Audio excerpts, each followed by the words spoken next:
en amzer de l'arrêt, bah, sais-tu, mab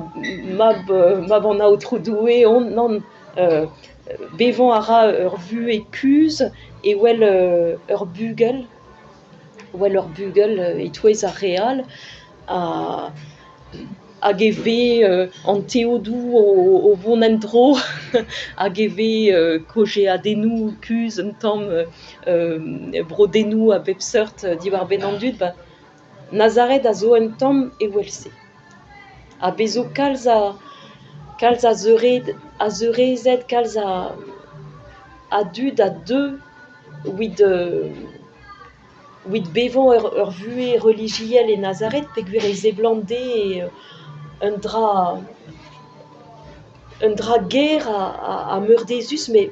ar gwirvoud zo diesor e witse. Dam sonj e kalon nektre an dud a zo deut da vevan da Nazaret, peogwir ul lec'h paour-tre. Mais memestra, meus kavet e oa pinvidik tre ober an aoudegez gant an dud, hag e wel just on bet degemeret en un doare, ne meus ket gerioù a war evit trugareka d'an dud n'un degemeret a rannon, pa ren de bourmen, a pe vefe gant musulmanet, pe vefe gant kristenien. Ar memez doare, ar memez sevena a dur, ar memez hospitaldet, meus kavet, mont a ren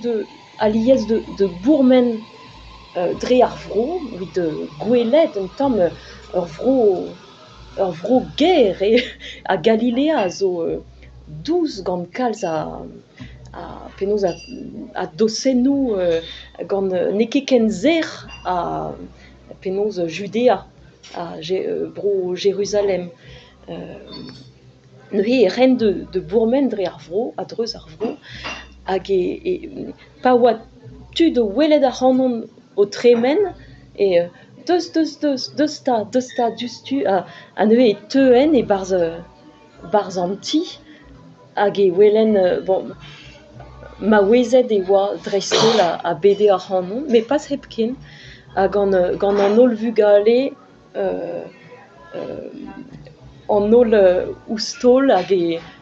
vijeroet treoù wel just treoù de dibi, treoù lipoustrer, hag an dud ne ket pa geginon ne reont ket goaf. Hag eret kemer kalz, eret dibi kalz, evit ober enor de, me gwir on wech on bet degemeret a meus gallet komz un tamm gant an dud-se, n'an a vezen ket ne piv a rafeze amañ gervel un den ropal, welse a peditud er ger. Se pe meum ket bet, pe meum kollet, mais sonj meus deus ur wech oan o tremen en ur stret deus Nazaret, hag e oa bet un den o tisken, hag o pedi a rannon wese, oan bet pedet en ur familh tud a oa musulmat, hag n'oan kemeret ar benvegoù sonerez, be oa ur violons, hag n'eun kroget de ganan, hag n'eun pellgomzet d'ar familh evit ma tefen ivez, ma pebezh a badenn, meus bet droad ivez deus enni gant ar violons un tamm, hag e stonet oan bet, me bewech gant an dud, ne oan ket tud disket tre, ar re meus graet an aoudegez gante, me ar pezh meus merzet e pegen tik int gant ar sonerez hag gant ar varzhoniezh. Hag an holl anezhe a ouie dre ninvor gant a ouennoù a bez. a gwest e oan de dibunan treoù e welse hag e teue hag e oa un drugar e oite gwelet a ren a penaos an daoulagad o lugerni hag an dud o vouran gant ar zonerez gant ar varzhoniez e welse gant a wenou koz gant Kalsoum pe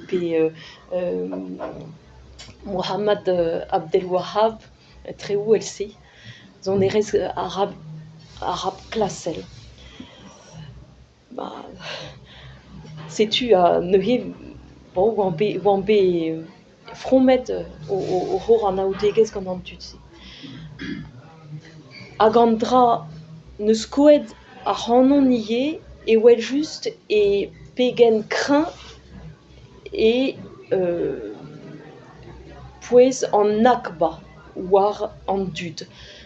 Marteze an a vezit a drugare d'an darvoudou a vremañ, mais ar gerze an Nakba a signifi a katastrof, ar gwaleur, a zo kouezhet war an arabet, pa oa bet krouet da vare krouedigezh